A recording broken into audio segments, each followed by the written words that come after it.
If your Mazda suddenly shows an SCBS forward malfunction warning, it means the forward smart city brake support system isn't operating properly.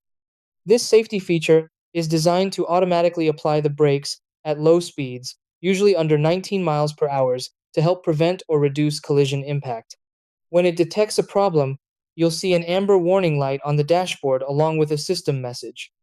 In many cases, the issue is temporary and caused by environmental factors rather than major hardware failure.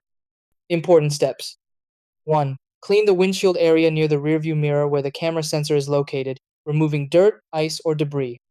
2. Inspect and clean the front bumper sensor area to clear mud, snow, or blockages. 3. Check for any visible damage or misalignment, especially after minor impacts. 4. Turn the engine off and wait about 5 minutes to allow the system to reset, then restart and test drive. 5. Ensure the battery voltage is healthy and that no aftermarket accessories are interfering with sensors. 6. If the warning light remains on, visit a Mazda dealer for professional calibration or diagnostic testing.